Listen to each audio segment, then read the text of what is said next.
किताब है और इस किताब का नाम है बहु जुठाई। रमनिका गुप्ता जी ने लिखा है, जो करीब 100 किताबें पूरी करने वाली हैं। लेफ्ट के आंदोलन से जुड़ी रही, विधायक रही हैं और लगातार संपादक का कार्यभार संभालती रही हैं। ये मुझे लगता था कि जो ये कहानी हम लोग जानते हैं कि सामंतों के यहाँ, मैं सामंत नहीं कहूँगा, सवर्णों के यहाँ जो बहुजन है, SC ST OBC, उनके घर की महिलाओं को जब वो शादी होकर आती थी तो पहली रात उनके यहाँ गुजारना पड़ता था। लेकिन ये दस्तावेज अब मिल गया है और रमनिका गुप्ता की जो किताब है उसका टाइटल भी है बहु जुठाई। उन्हीं से समझते हैं क्या है ये पूरा मामला, बताइए हमारे नए जनरेशन। हमारे यहाँ झारखंड में, बिहार का हिस्सा, ये गया में भी प्रचलित था। उधर का दलितों की जो पहली जो शादी करके आते थे पहली रात, वहाँ के जमींदार की हम ये कब तक होता रहा मैम? ये तो देखिए, मैंने इसके खिलाफ लड़ाई छेड़ी है 1975 के बाद। 1975 के बाद आपने इस प्रथा के खिलाफ लड़ाई छेड़ी। कब तक चलता रहा? क्या अभी भी कई इस तरह की प्रथा है? नहीं, तो ये तो अब तो बंद है। जब मैंने चतरा इलाके में, चतरा के इलाके में ज़्यादा थे, क्योंकि जमींदार बाबू साहब। अच्छा, जमींदार मतलब सवर्ण ही थे ना सर? राजपूत करते थे। अच्छा, एक बार बताइए मैम कि ये जो बहु जुठाई होता था तो क्या ये किसी और धर्म में, हिंदू धर्म के जो सामंत थे, जो सवर्ण थे, उसके अलावा क्या ये परंपरा किसी और धर्म में थी? केवल हिंदू धर्म के, ऐसे और जो सब धर्मों में होते हैं। किसी और मजहब में थी या सिर्फ हिंदू सवर्णों की परंपरा थी? और मजहब में और तरह के जुर्म होते हैं, लेकिन ये पहली रात जो डोला बाबू साहब के यहाँ जाना, बाबू साहब के यहाँ, और बाबू साहब जमींदार होता था और या उसका छोटा दूसरा भी हो, लेकिन ज्यादातर जमींदारी होते थे। जमीनें जमींदारों के पास थी और दलित जो लोग थे वो उनकी कमियां आगे काम करने वाले। देखिए, ये किताब है, इन्होंने लिखा है इसे, और 100 से ज्यादा किताबें लिख चुकी हैं, विधायक रही हैं, लंबा राजनीति का अनुभव है, सामाजिक कामों का अनुभव है। अच्छा, एक बात बताइए, बहुत लोग जब इस बात को आप कहते हैं तो वो कहते हैं कि वो सम्मान करते थे, कपड़ा देते थे, गहना देते थे और उसको वो फिर कल विदा कर देते थे। इसका पॉजिटिव एस्पेक्ट बताते हैं लोग। देखिए, पॉजिटिव कुछ नहीं, सामान देना, लेकिन छुआछूत तो रखते हैं ना। सामान देना लालच देने की बात है, लालच देके लुभाना। तो वो महिलाओं का शारीरिक शोषण होता था उससे? शारीरिक, बिल्कुल। उनको रात को अपने यहाँ रखते थे, यूज करते थे, अगले दिन पति के पास जाते थे। और पहला जो मेरी इसमें हीरो है, जो लोग आता है, लड़का जो उसकी भाभी थी, यानी जिस लड़के की शादी होती है उसका बड़ा भाई का जंगल में भाग गया, वो नक्सल बन गया। बाद में लोग कहते थे डकैत बन गया, वो बाद में नक्सल बन गया, बंदूक उठा लिया इसी प्रथा के खिलाफ, और उसकी और लौटी नहीं कभी, वही जमींदार के यहाँ। आपका 90 साल आपकी उम्र हो रही है, लंबा लेखन इतिहास रहा है, और भी कुछ इस तरह की परंपराएं जो जात के आधार पे, मजहब के आधार पे, और उसका सीधा मतलब शारीरिक शोषण से था, अय्याशी से था, चाहे वो जैसे वो देवदासी प्रथा हो, ये क्या लिखते हैं इसको, बहु जुठाई हो, और भी कुछ ऐसी प्रथाएं थी? ये देखिए, ये प्रथा बहुत मारक थी, क्योंकि प्रॉब्लम ये थी कि जब ये होता था तो मैंने उन औरतों से जब बात की तो उनके दिमाग में भी ये शोषण नहीं था। दिमाग में उनको थी तो हमारे सब खेले नहीं, अगर बाबू साहब लोग तो कौन खेलेगा? वो तो उनके में शिक्षा नहीं थी, अपनी गुलामी नहीं समझ पाए थे, लेकिन जो ये कर रहा था वो तो समझ रहा था ना कि वो सब समझ रहा था। तो उसके खिलाफ फिर हम लोगों ने उनको समझाया। मैंने एक, हमारे यहाँ पार्लियामेंट मेंबर थे पिछड़ी जाति के, मैंने कहा ये आपका क्षेत्र पड़ता है, यहाँ ऐसी प्रथा हो रही है।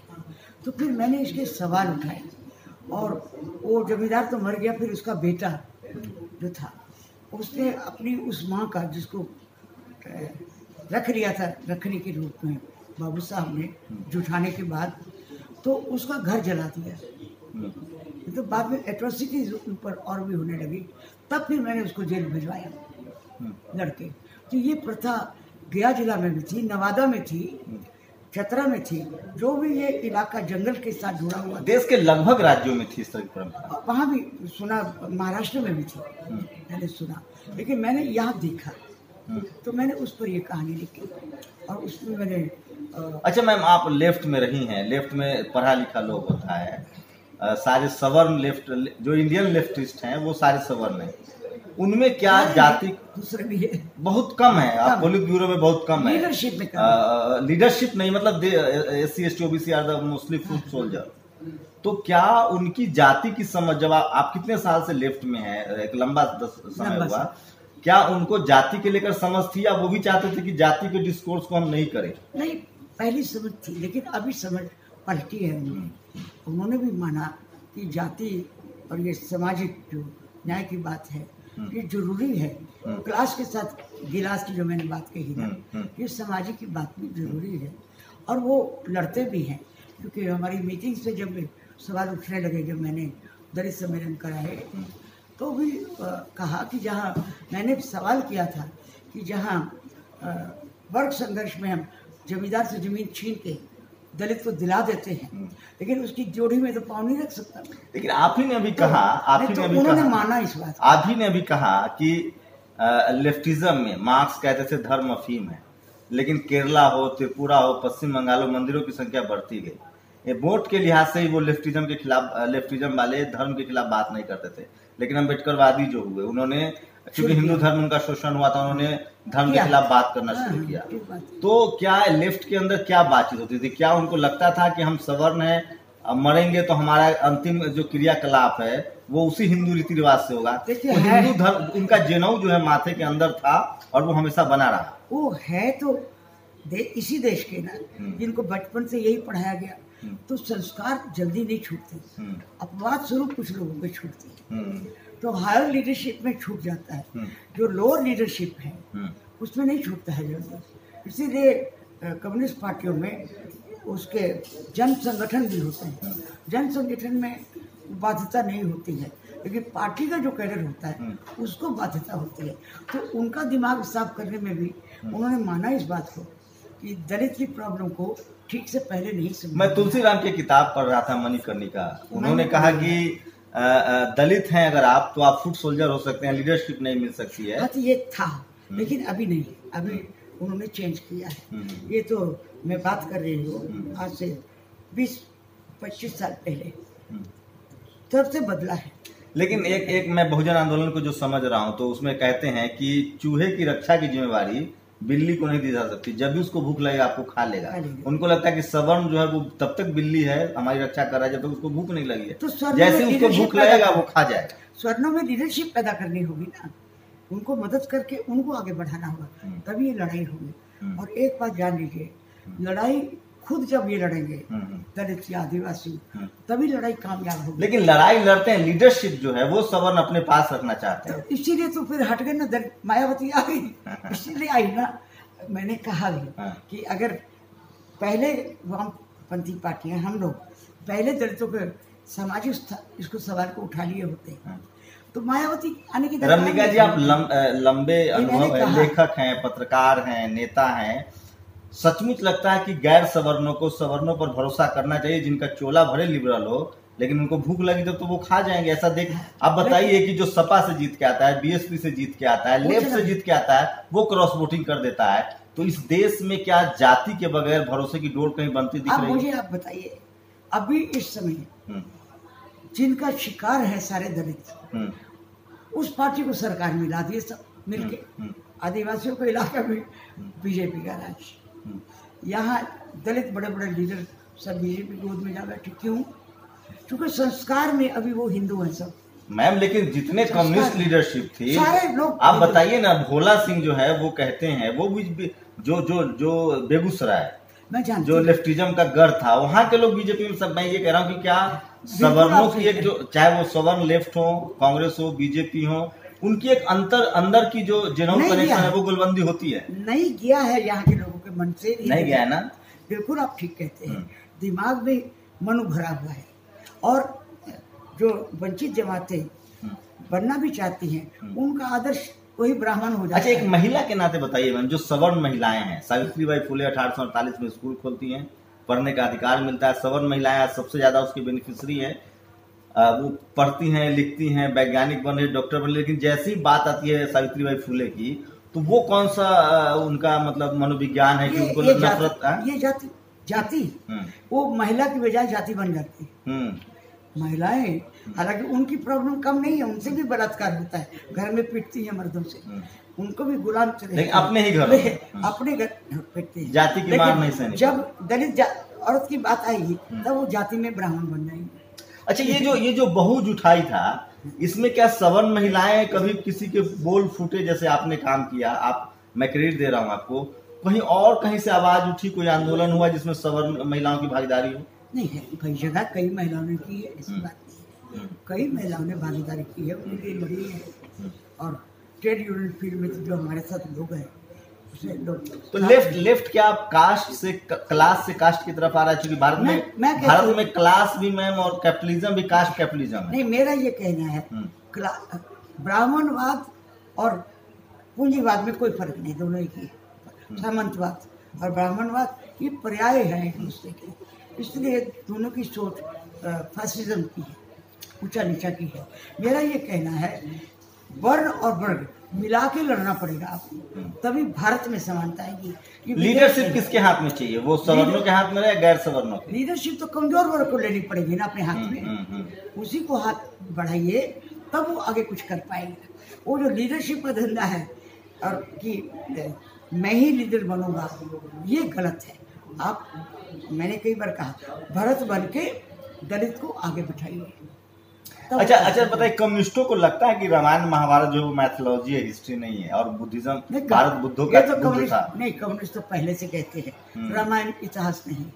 अच्छा, ये जो पढ़े लिखे सवर्ण है जो कम्युनिस्ट हो जाते हैं, जैसे JNU जैसे संस्थानों में, वहाँ भी वो जातीय भेदभाव वो करते हैं, वो नंबर काट लेते हैं। नहीं, आप सही कहते हैं, बिल्कुल करते हैं, बिल्कुल हो रहा है। वो कहते हैं मैं लेफ्टिस्ट हूँ।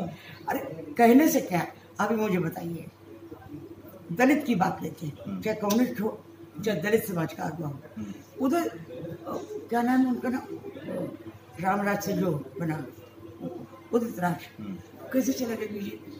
इतने नहीं, वो तो बाबा साहब ने कहा था कि अनटचेबल, पॉलिटिकल अनटचेबल नहीं होना चाहिए, लेकिन बीजेपी में कैसे चले गए? Why he went to that? वो तो उस ब्राह्मणवाद की गोद में चले गए, जो ब्राह्मणवाद कहता है कि यू आर अनटचेबल, अभी भी मानता है, उसकी गोद में क्यों बैठे? नहीं जाना चाहिए ना, सिद्धांत के लिए लड़ना मरना चाहिए। लेकिन भारत में पार्टी तो सवर्णों की है ना, कांग्रेस बीजेपी, तो कैसे जाएंगे लोग, कहाँ जाएंगे? कांग्रेस में मत जाए, अपना दल बना के रहे, जमात बने ना।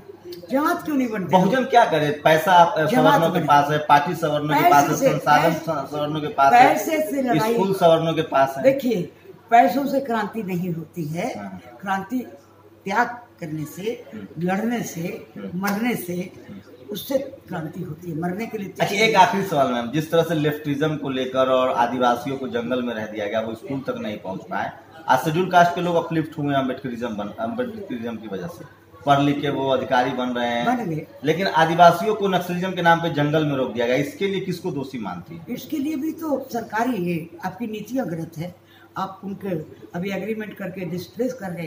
देखिए, आदिवासी के पास जंगल है, जमीन है, अपनी भाषा है, अपनी संस्कृति है, उसके पास मूल्य अपने हैं, उसको बचाना है अपने। और दलित के पास कुछ भी नहीं, मनुष्य का भी अधिकार नहीं है, उसको पाना है। दोनों दो अलग। तो ये आदिवासी दलित जो है वो हिंदुओं का विकृत संस्कृति का हिस्सा है, और वो हिंदू नहीं है। आदिवासी हिंदू नहीं है, वो तो ईश्वर भी नहीं। अच्छा, एक बताइए, आप लेखिका भी हैं, हिंदू धर्म जो जिसे हम लोग कहते हैं हिंदुइज्म, क्या उससे ज्यादा बुराई आपको जातीय शोषण किसी और मजहब में लगता है? नहीं है, दुनिया में किसी में नहीं है। दुनिया में जापान में था थोड़ा बहुत, किसान और शहरी आदमी था, वहां पर था जापान में। लेकिन दुनिया में, रुको बेटे, दुनिया में कोई मजहब ऐसा नहीं जिसमें ऐसा हो जैसा हिंदुस्तान में है कि तू मेरे से छोटा, मैं तेरे से बड़ा। ये श्रेष्ठता पर आधारित है। तो देखिए, ये बहुत दिनों की बात नहीं है, सन 75 के आसपास रमणिका गुप्ता जी आंदोलन चलाती हैं, ये किताब है, आपको भी मौका मिले तो पढ़िए। बहु जुठाई रमनिका गुप्ता की किताब है और लगभग 100 किताबें पूरी करने वाली हैं। मेरी दादी पढ़ी लिखी नहीं थी, बचपन में उन्होंने इस तरह की कहानियां मैंने सुनी, तो मैं चाहता था कि कोई किताब मेरे हाथ लगे जिसमें इसका दस्तावेजीकरण हो। ये है आपका जातिवाद, जिससे सरांध आती है, बदबूदार सरांध आती है, जिसमें महिलाओं के लिए कोई जगह नहीं है। तो समझिए सवर्ण महिलाएं भी प्रताड़ित थी और बहुत कम महिलाएं इसके खिलाफ निकल के आई कि शादीशुदा जो लोग, जो बहुजन के लोग, जो SC ST OBC माइनॉर के लोग होते थे, उनकी शादी होती थी और उस दुल्हन को पहली रात सवर्णों के यहाँ गुजारनी पड़ती थी। इतना जातीय जहर उनके दिमाग में भरा हुआ था और इसको वो परंपरा का नाम देते हैं, प्रथा का नाम देते हैं, और आज भी उनके दिमाग से जातिवाद का जहर नहीं निकल रहा है। और अब उसका रंग बदल गया है। अब वो कॉलेज में, यूनिवर्सिटी में, जुडिशियरी में, ब्यूरोक्रेसी में, लेखक जो हैं, तमाम जगह पे जो जातिवाद का जहर है वो भरता जा रहा है और उसको कलमबद्ध किया है रमनिका गुप्ता ने। शंभू कुमार सिंह, नेशनल दस्तक, दिल्ली।